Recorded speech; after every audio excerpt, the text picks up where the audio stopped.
Hello, my name is Joyce. Hello, my name is Nayeli. Hello, my name is Justin Westcott. This is our presentation about the downfall of Blockbuster. In 2010, the once unbeatable Blockbuster declared bankruptcy. Blockbuster was the main source of renting movies at home without having to go to the movie theaters and without having to purchase these movies that you wanted to watch. The reason Blockbuster fell from being one of the top in the movie market to closing due to bankruptcy is because of a less costly startup company named Netflix. Most Blockbuster customers were annoyed with having to pay all that extra money for late fees, which led to the downfall of Blockbuster as a company. We chose Blockbuster because we've all been inside the store at least once when we were young. And it was interesting to see that Blockbuster could join Netflix, but they denied the $50 million offer. In this presentation, we'll be talking about Blockbuster's downfall and how it was caused by a combination of failures. Them not adapting to technological innovations, poor leadership decisions, and the lack of concern for their customer satisfaction. The reason many companies fail is because of how fast technology changes and leaves them in the dust. We'll be talking about how Blockbuster got left behind because of these changes in technology. Thank you. One of the biggest reasons for Blockbuster's downfall was its failure to keep up with changing technology and consumer behavior. As new, more advanced technology was released, consumers searched for easier ways to access entertainment. Blockbuster continued to rely on its outdated business model centered around physical locations and DVD rentals. In the early 2000s, consumer habits were shifting toward digital solutions. Netflix introduced DVD rentals by mail and thus removing transportation as an obstacle for entertainment. It was easier than ever now to gain access to DVDs. While this model quickly gained popularity, Blockbuster dismissed it and instead doubled down on their small locations. This decision, like many, made them appear out of touch with customer needs, and as a result, many former Blockbuster users began making the switch to Netflix for good. Blockbuster did eventually try to implement their own version of a DVD mailing service, and later even a streaming service. But by the time they did, Netflix was already in the lead. Blockbuster's attempt to transfer over to a new system was also unorganized and lacking marketing. Blockbuster's response to their own customers' loss of interest proved that they were not ready to embrace change, and this played a crucial role in their decline. So while technology and timing played major roles in Blockbuster's failure, a company's leadership can often make or break its future.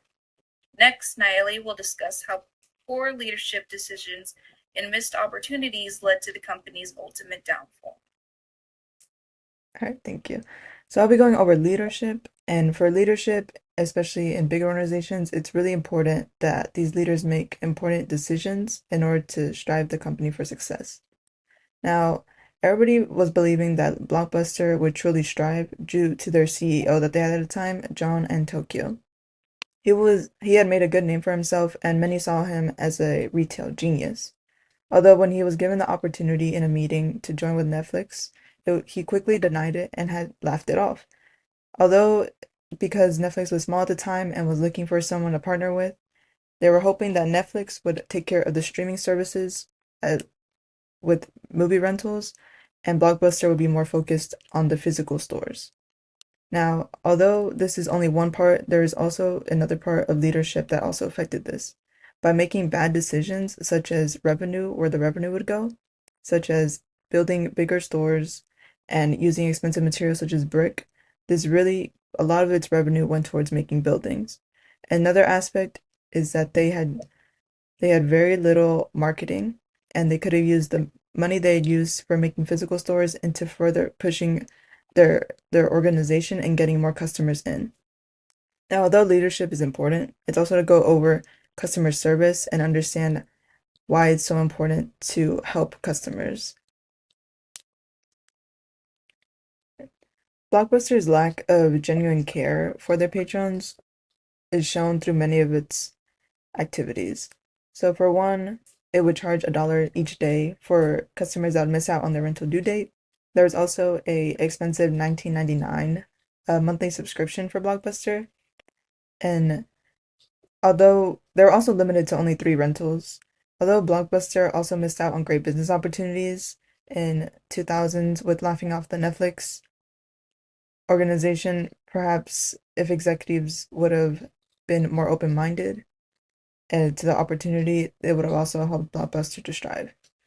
While Netflix only six years later had over 1 million more subscribers than Blockbuster, with unlimited rentals, the video rental store was still charging $19.99 for only 3 rentals transmitted each month.